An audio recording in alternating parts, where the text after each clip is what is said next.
It's Bill Buckley with you, and something the singer Justin Bieber suffers from is what we're going to talk about next. Not many people know that he does, but he does. Lyme disease.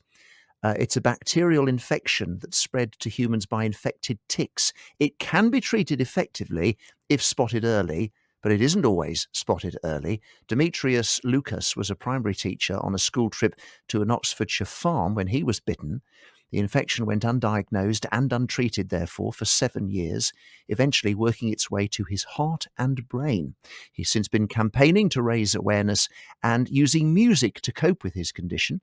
He joins us now, along with research scientist Dr. Chris Newton, who is also part of Fight Lyme Now. So, hello, gentlemen. Hello, Bill. Hi. Good to have you with us on the programme. Demetrios, first of all, tell us about having this condition for 7 years without knowing what was going on. How did your life and health change during that period? Well, first and foremost, thank you very much for having us on your program. I must make it clear that I didn't actually feel the tick bite, although I later noticed the bruise-like lesion and puncture point on my the underside of my right calf. Mm-hmm. So I just need to make that distinction that unlike a mosquito bite where you feel the urge to scratch or itch, you get an itch. That wasn't the case. I developed a 24-hour fever, as well as what they call an erythema migrans, which is basically a rash on my abdomen. And when I presented to my GP, they didn't consider it. I had no idea that Lyme disease or biting insects of that nature existed in the UK. So immediately after that bite, I was given an antifungal cream for the rash. So it wasn't even discussed. And then what happened to me is I developed recurrent infections such as prostatitis, antibiotic-resistant Helicobacter pylori, sinusitis for basically 3 or 4 years. No, that was for till 2011. So we're talking between 2005 and 2011. I had these recurrent infections, and then in 2011, I experienced a cardiac episode, and that's when I, like overnight, instantaneously, I developed a heart block and bradycardia, and I was sleeping. I couldn't sleep at night. I had a heart rate of about 33 beats per minute, and during the daytime, my heart was around between 42 beats per minute and 45 beats per minute. So I was absolutely feeling dreadful. I felt I was going to die. And then I had investigative and, it was partly investigative, but abdominal surgery. And they to see if the vagus nerve was being overstimulated by a hiatal hernia, but that wasn't the case. And then only after that, after moving to another hospital to see an electrophysiologist cardiologist at King's, was I then clinically diagnosed. And unfortunately, the clinical diagnosis was not upheld by the infectious disease specialists of that very same trust and 3 other trusts. So I ended up having to fund my own treatment in order to treat my heart condition. I mean, that's devastating. What if I didn't have the £6,000 that I had to invest in that one course of intravenous antibiotics? Wow. And did that finally, I mean, how are you now? Has that done the trick? Well, unfortunately, dear Bill, the infection has inflamed the pituitary gland, and our medical lead, Dr. Armin Schwarzbach in Germany, in Augsburg, has explained to me that the Lyme disease, Borrelia, the infective agent of Lyme disease, can inflame the pituitary gland, causing it to overproduce prolactin, and I now have a form of brain tumor, which I'm being treated for, but it's had a devastating effect on my life. The heart condition is slightly improved, but I still have bradycardia and bradycardic episodes. So I'm still trying to heal from it. You're very far from being the person you were before, clearly.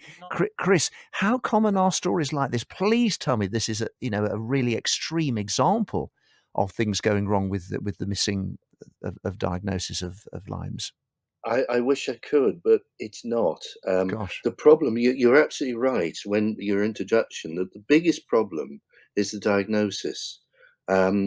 We set up a survey it's 2015 now. We reported this in 2017, and this is just an example. So when the patient sees the GP, although it's been difficult, hasn't it, the last 2 years, and I'll come back to that. The first diagnosis is chronic fatigue syndrome. Then it's fibromyalgia, psychiatric disorder, ME. Okay, it's similar, same thing, CSF. Post-viral infection syndrome. Lyme disease comes 7th in the list. So this is the fundamental problem. If you don't, yeah. Is there any logical reason as to why? I mean, obviously it shouldn't be, but can you see how it's come to be so low down the list? Yes, because it is very difficult to diagnose clinically. I mean, these last 2 years have been an absolute disaster for Lyme patients because, of course, we've got COVID.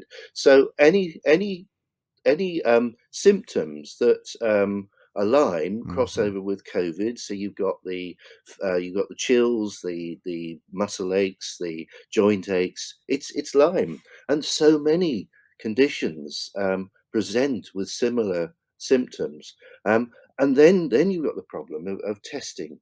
Um, we in this country tend to use antibody testing. Now everyone's familiar now with lateral flow tests. The lateral flow test for COVID looks for a piece of the organism, but the thing is, you put the sampler in your nose and you pull out effectively buckets of virus. Now that's not true with Borrelia, or the main organism of Lyme. So you get bitten, it transfers some of the organism plus other co-infecting agents.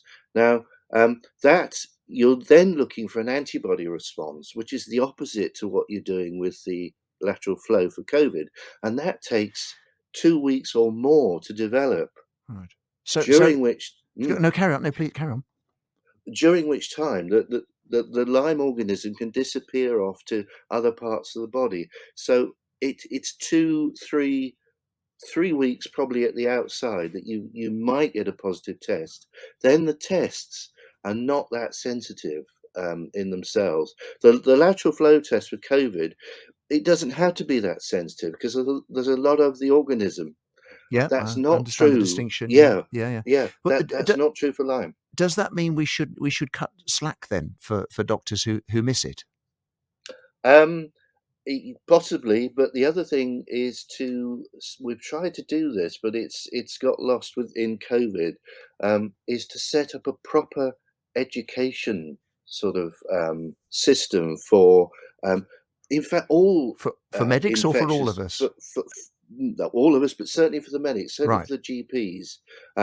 GPs, medical professionals, first line medical professionals should know what to look for. Now, it's going to be difficult because, as I say, the disease crosses over, but we need to make them aware that this is one of the chronic, or can turn into a chronic condition that is very difficult to treat, as Demetrios will say. Has Yeah, certainly explained already. Goodness yeah, me, yeah. yeah. We're talking about Lyme's disease at the moment with Demetrios Loukas, who has the infection, which went undiagnosed and untreated, therefore, for 7 years. With horrific consequences, and also research scientist Dr. Chris Newton. They're both part of Fight Lyme Now. And Demetrios, you've actually, we're going to play a little clip of a song that you've written about the Yes. problem in a moment. This is part of a whole album involving international collaboration. Tell us a bit about that first. Oh, thank you very much for your support of the Lyme Years album. I basically collaborated over 6 years. In other words, when I was well, that's why it took us 6 years, with a very talented African-American producer from Minnesota, Minneapolis, called Trayvon Ambers Moore. And the key song about Lyme disease and raising awareness of Lyme disease features Minneapolis rapper Malik Curtis and Richmond, Virginia electric guitarist Adam Law.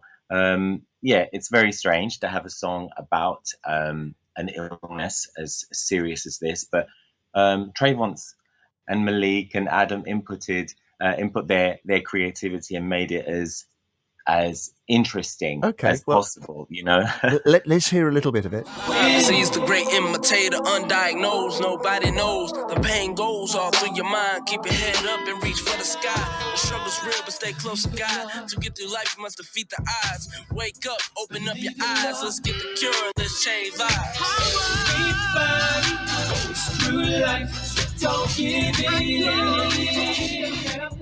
Well, it's certainly a very professional sounding production there. Tell Oh, us a bit more about the role music has played in your life, both pre and post Limes. well, I've always loved music, and I've always created music. Even when I was a primary school teacher, I continued to write. But when I fell ill, I was referred to a clinical psychologist, an NHS clinical psychologist, to cope with the bradycardia, which I previously mentioned. Yeah. And it was recommended that I continue singing and warming up. And I had no idea why, but Lyme disease has infected the vagus nerve in me. That's one of the areas of the body that's been affected and or overstimulated, and that's causing the bradycardia. But breathing exercises and singing loudly, especially, normalizes that function. And I had no idea why it was Gosh. recommended all those years ago. But God bless Catherine and Dr. Catherine. But I continued because of her. I invested time in pushing myself to warm up and sing and record and express my worries and my depression even, through music, and Mm. trying to inject positivity into the songs, because they're not depressed. They're not depressing songs. I've deliberately gone the other way and tried to turn a very negative situation into something positive and Very good. enjoyable. Very good. Chris, tell us about Fight Lyme Now. This is an awareness raiser more than anything, is it? Absolutely. I mean, it was really Demetrios that I met him in around about 2010, and from then on we chatted, and he courageously managed to get a parliamentary session, and we all gave talks in Westminster in 2015. And Mm. really, it was from that sort of consensus of ideas that Fight Lyme Now developed. And so we've gone down to talk to people at Porton Down, with Armin, Dr. Armin Schwarzbach, who's actually one of the European experts on Lyme. Mm. So he's the clinical side of it. I'm the sort of scientific side, if you like, looking at the testing. Mhm. So that's Fight Lyme Now. And do you think the number of people with Lyme's is going up? I mean, it sometimes seems to me anecdotally that it might be, but on the other hand, of course, if we don't talk about things like we didn't in the past, and then we do start talking about them, that can skew the results. So where do you think we are as a population with Lyme's? I think it's very difficult to tell. I mean, we from our survey, it looks that the figures that are coming out, the official figures are, or at least tenfold too low.